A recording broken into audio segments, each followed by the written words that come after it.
नमस्कार दोस्तों, एग्जाम सारथी YouTube channel में आप सभी का स्वागत है।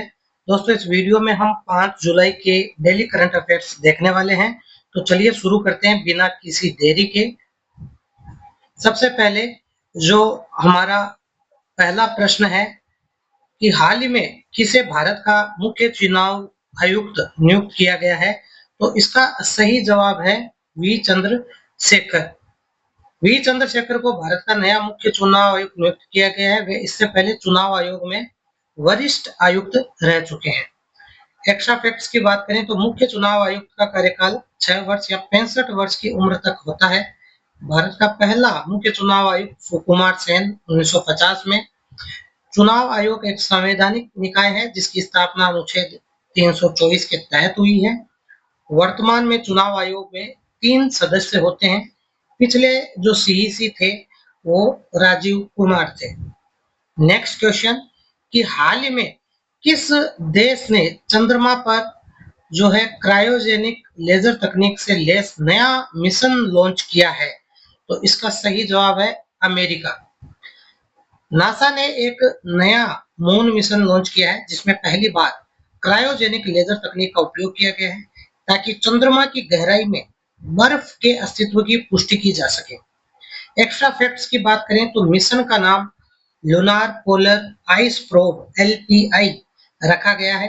लॉन्च डेट 3 जुलाई 2025। Launch site Kennedy space centre. ये मिशन आर्टेमिस प्रोग्राम का हिस्सा है। लक्ष्य चंद्रमा के दक्षिणी ध्रुव पर जल बर्फ का अध्ययन करना। नेक्स्ट क्वेश्चन है कि किस राज्य सरकार ने हर खेत को पानी योजना के अंतर्गत 2025 तक 100% सूक्ष्म सिंचाई लक्ष्य का ऐलान किया है। तो ये राज्य है गुजरात।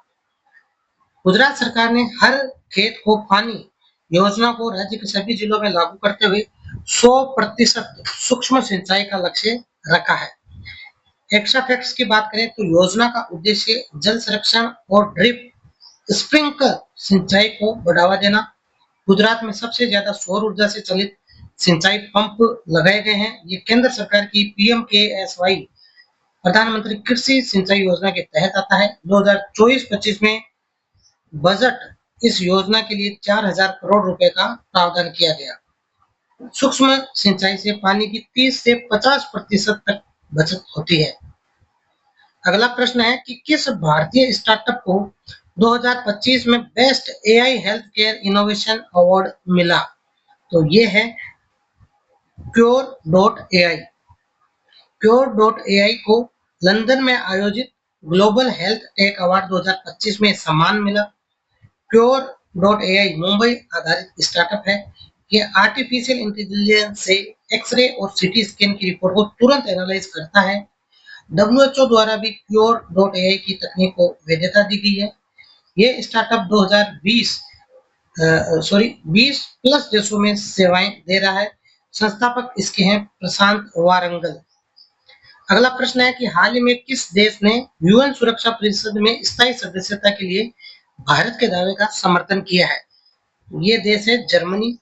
जर्मनी ने भारत को स्थायी सदस्य बनाने की वकालत करते हुए वैश्विक शक्ति संतुलन में भारत की भूमिका अहम है ये कहा है। भारत G4 समूह का सदस्य है जिसमें भारत, जर्मनी, जापान, ब्राजील शामिल है। UN सुरक्षा परिषद में 5 स्थायी सदस्य हैं: अमेरिका, रूस, चीन, फ्रांस, UK। भारत अब तक 8 बार अस्थायी सदस्य रह चुका है। भारत ने 2021-22 में अस्थायी सदस्य के रूप में कार्य किया। UNSC का गठन 1945 में हुआ। अगला प्रश्न है कि हाल ही में जारी रिपोर्ट के अनुसार भारत की GDP वृद्धि दर Q1 2025-26 के लिए क्या रही। इसका सही जवाब है 8.1%। वित्त मंत्रालय और NSO द्वारा जारी आंकड़ों के अनुसार भारत की GDP ग्रोथ अप्रैल-जून 2025 की तिमाही में 8.1% रही। ये पिछले वर्ष की इसी तिमाही यानी क्वार्टर 2024-25 से अधिक है जो 7.6% थी। भारत अभी दुनिया में तेजी से बढ़ती अर्थव्यवस्था है। सर्वाधिक योगदान मैन्युफैक्चरिंग और कंस्ट्रक्शन सेक्टर का रहा। RBI ने FI यानी फाइनेंशियल ईयर 2025-26 के लिए 6.9% ग्रोथ अनुमान रखा है। IMF ने भारत के लिए 2025 में 7% वृद्धि का अनुमान जताया है। अगला प्रश्न है कि किस राज्य ने हाल ही में महिला शक्ति योजना की शुरुआत की? तो ये राज्य है महाराष्ट्र। महाराष्ट्र सरकार ने महिलाओं के आर्थिक और सामाजिक सशक्तिकरण के लिए महिला शक्ति योजना की शुरुआत की। इसमें महिला उद्यमियों को 2 लाख रुपए तक की सब्सिडी दी जाएगी। महिलाओं के लिए विशेष हेल्पलाइन और सुरक्षा ऐप भी लॉन्च किया गया। योजना का बजट 1200 करोड़ रुपए। योजना ग्रामीण और शहरी महिलाओं दोनों को कवर करेगी। यह महिला और बाल विकास विभाग के तहत लागू होगी। अगला प्रश्न है, हाल ही में किस देश ने भारत के साथ ग्रीन हाइड्रोजन उत्पादन समझौते पर हस्ताक्षर किए हैं? तो ये देश है ऑस्ट्रेलिया। भारत और ऑस्ट्रेलिया ने 4 जुलाई 2025 को हरित ऊर्जा क्षेत्र में सहयोग को लेकर एक रणनीतिक समझौता किया। ग्रीन हाइड्रोजन एक पर्यावरण अनुकूल ईंधन है। भारत ने राष्ट्रीय ग्रीन हाइड्रोजन मिशन की शुरुआत 2023 में की। लक्ष्य 2030 तक 5 मिलियन टन हाइड्रोजन उत्पादन। इस समझौते से तकनीकी हस्तांतरण, संयुक्त अनुसंधान और निवेश को बढ़ावा मिलेगा। ऑस्ट्रेलिया ग्रीन हाइड्रोजन उत्पादन में अग्रणी है। अगला प्रश्न, इंटरनेशनल डे ऑफ कोऑपरेटिव्स 2025 की थीम क्या रही? इसका सही जवाब है ग्रीन कोऑपरेटिव ग्रीन फ्यूचर। 4 जुलाई 2025 को मनाए गए अंतर्राष्ट्रीय सहकारी दिवस की theme green cooperative green future थी, जिसका उद्देश्य पर्यावरण के प्रति संस्थाओं सहकारी संस्थाओं की भूमिका को उजागर करना था। हर वर्ष जुलाई के पहले शनिवार को यह दिवस मनाया जाता है। इसे पहली बार 1923 में मनाया गया था। भारत में अमूल, इफ्को जैसी बड़ी सहकारी संस्थाएं। यह दिवस इंटरनेशनल कोऑपरेटिव अलायंस ICA द्वारा आयोजित होता है। 2025 में ये 102वां संस्करण था। अगला प्रश्न है कि भारत की पहली LG 6G टेस्ट बेड सुविधा किस संस्थान में लॉन्च की गई? तो ये है IIT मद्रास। भारत की पहली 6G टेस्ट बेड सुविधा को IIT मद्रास ने 3 जुलाई 2025 को संचार मंत्री द्वारा लॉन्च किया गया। यह भारत को 6G टेक्नोलॉजी में आत्मनिर्भर बनाएगा। इसमें सबसे पहले भारत में 5G सेवाएं अक्टूबर 2022 में शुरू हुई थी। 6G डेटा स्पीड 1 TBPS तक मानी जाती है। भारत का लक्ष्य 6G को 2030 से पहले व्यावसायिक रूप से शुरू करना है। यह परियोजना डॉट और टेक्नोलॉजी इनोवेशन ग्रुप के सहयोग से संचालित है। अगला प्रश्न है कि जुलाई 4 को किस प्रसिद्ध अंतरिक्ष वैज्ञानिक का निधन हुआ? तो ये है M वेलराज। प्रसिद्ध अंतरिक्ष वैज्ञानिक और पूर्व इसरो निदेशक M वेलराज का 82 वर्ष की उम्र में निधन हुआ। वे भारत के रॉकेट ईंधन प्रणाली के प्रमुख विशेषज्ञ थे। उन्होंने GSLV और PSLV मिशनों में महत्वपूर्ण भूमिका निभाई। उन्हें पद्मश्री से सम्मानित किया गया था। वे विक्रम साराभाई स्पेस सेंटर के निदेशक भी रहे। उन्हें क्रायोजेनिक इंजन विकास में भी सहयोग किया। अगला प्रश्न है कि हाल ही में भारत के किस राज्य में देश की पहली इलेक्ट्रिक हाईवे का उद्घाटन हुआ? तो ये है राजस्थान। भारत की पहली इलेक्ट्रिक हाईवे का उद्घाटन जयपुर से दिल्ली मार्ग पर किया गया, जिसमें EV ट्रक चार्जिंग की सुविधा उपलब्ध है। इस प्रोजेक्ट को NHAI और प्राइवेट EV इंफ्रा फर्म्स के सहयोग से बनाया गया है। ये पायलट प्रोजेक्ट लगभग 278 किलोमीटर लंबा है।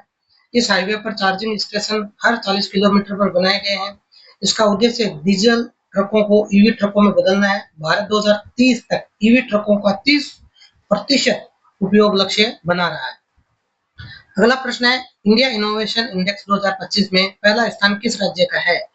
यह राज्य है कर्नाटक। नीति आयोग द्वारा इंडिया इनोवेशन इंडेक्स 2025 में कर्नाटक ने चौथी बार पहला स्थान प्राप्त किया है। इंडेक्स 5 मानकों पर आधारित होता है: स्टार्टअप, रिसर्च, स्किल, इंफ्रास्ट्रक्चर और निवेश। कर्नाटक में बेंगलुरु भारत का टेक इनोवेशन हब है। टॉप 3 राज्यों में कर्नाटक, महाराष्ट्र, तमिलनाडु है। लास्ट रैंक बिहार की है। रिपोर्ट नीति आयोग और इंस्टीट्यूट फॉर कॉम्पिटिटिवनेस द्वारा तैयार की गई। अगला प्रश्न है कि कौन सी महिला खिलाड़ी 4 जुलाई 2025 को विंबलडन क्वार्टर फाइनल में पहुंचने वाली पहली भारतीय महिला बनी है? तो ये है काव्या मित्तल। 19 वर्षीय भारतीय टेनिस खिलाड़ी काव्या मित्तल ने विंबलडन 2025 के क्वार्टर फाइनल में पहुंचकर इतिहास रच दिया। उन्होंने चौथे राउंड में जापान की मियो आटो को हराया। काव्या मूलतः चेन्नई से हैं। उनकी विश्व रैंकिंग अब 38 हो गई है। इससे पहले कोई भारतीय महिला विंबलडन सिंगल्स क्वार्टर में नहीं पहुंची थी। उन्हें भारतीय खेल प्राधिकरण का सहयोग प्राप्त है। अगला प्रश्न है कि किस संगठन ने हाल में वर्ल्ड एयर क्वालिटी रिपोर्ट 2024 जारी की? तो ये है आईक्यू एयर। आईक्यू एयर ने हाल ही में ये रिपोर्ट जारी की कि जिसमें भारत के 10 शहर दुनिया के टॉप 15 प्रदूषित शहरों में शामिल हुए। टॉप 3 प्रदूषित शहर दिल्ली, गाजियाबाद, लाहौर और भारत में पीएम 2.5 का स्तर मानक से 8 गुना अधिक है। सबसे प्रदूषित राजधानी नई दिल्ली। IQAir एक Swiss air quality tech company है और रिपोर्ट 134 देशों पर आधारित थी। अगला प्रश्न है, हाल ही में किस राज्य सरकार ने मुख्यमंत्री ग्रामीण डिजिटल साक्षरता मिशन शुरू किया? ये है झारखंड। झारखंड सरकार ने ग्रामीण क्षेत्रों में डिजिटल साक्षरता बढ़ाने हेतु ये योजना शुरू की। ये योजना 14 वर्ष से ऊपर के ग्रामीण नागरिकों को डिजिटल ट्रेनिंग देगी। 5000 पंचायतों में 1 लाख से अधिक लोगों को ट्रेन किया जाएगा। इसका बजट 250 करोड़ रुपए है। योजना के अंतर्गत मोबाइल, लैपटॉप स्किल्स, इंटरनेट सुरक्षा, यूपीआई प्रशिक्षण आदि शामिल है। इसमें CSCS कॉमन सर्विस सेंटर्स द्वारा संचालित किया जाएगा। अगला प्रश्न है कि किस भारतीय अमेरिकी वैज्ञानिक को 2025 में अमेरिका का नेशनल मेडल ऑफ साइंस मिला? ये है प्रणव श्रीवास्तव। प्रणव श्रीवास्तव को उनके न्यूरोसाइंस क्षेत्र में योगदान के लिए यूएस प्रेसिडेंट द्वारा यह सम्मान दिया गया। वे कैलिफोर्निया यूनिवर्सिटी में प्रोफेसर हैं। उनका शोध ब्रेन सिग्नलिंग मैपिंग पर आधारित है। ये अवार्ड अमेरिका में विज्ञान का सर्वोच्च नागरिक सम्मान है। इस सम्मान की शुरुआत 1959 में हुई थी। पिछला भारतीय मूल विजेता अरुण मजीद 2016 में रहे थे। अगला प्रश्न है, भारत ने 4 जुलाई को किस देश को 1000 टन गेहूं मानवीय सहायता के रूप में भेजा? तो ये है देश सूडान। भारत ने सूडान में चल रहे मानवीय संकट को देखते हुए गेहूं की आपूर्ति की है। भारत ने ये आपूर्ति WFP वर्ल्ड फूड प्रोग्राम के जरिए की। सूडान में पिछले 18 महीनों से गृह युद्ध चल रहा है। भारत की नीति neighbourhood first plus Africa outreach. Bharat पहले भी श्रीलंका और अफगानिस्तान को खाद्य मदद दे चुका है। ये कूटनीतिक सहयोग का हिस्सा है। किस भारतीय स्टेट बैंक ने जुलाई 2025 में AI वर्चुअल असिस्टेंट भविष्य लॉन्च किया? SBI। भारतीय स्टेट बैंक ने अपनी डिजिटल सेवाओं को बेहतर बनाने के लिए AI आधारित चैटबॉट भविष्य लॉन्च किया है। भविष्य 11 भारतीय भाषाओं में सेवाएं देगा। ये बैंकिंग, ऋण, जमा, यूपीआई आदि पर जानकारी देगा। इसे TCS के साथ मिलकर विकसित किया है। ये 24/7 उपलब्ध रहेगा। इसका उद्देश्य कॉल सेंटर लोड को कम करना और तेजी से सेवाएं देना है। अगला प्रश्न है, 4 जुलाई 2025 को आयोजित SCO संघाई सहयोग संगठन समिट की मेजबानी किस देश ने की? तो ये देश है कजाकिस्तान। SCO 2025 शिखर सम्मेलन की मेजबानी कजाकिस्तान के अस्ताना शहर में हुई, जिसमें प्रधानमंत्री मोदी ने वर्चुअली हिस्सा लिया। SCO की स्थापना 2001 में हुई थी। भारत 2017 में इसका स्थायी सदस्य बना। 2025 सम्मेलन की theme regional security and connectivity. SCO के सदस्य 9 है। 2025 में ईरान को स्थायी सदस्यता मिली है। पीएम मोदी ने आतंकवाद, व्यापार और AI सहयोग पर ध्यान देने की बात कही।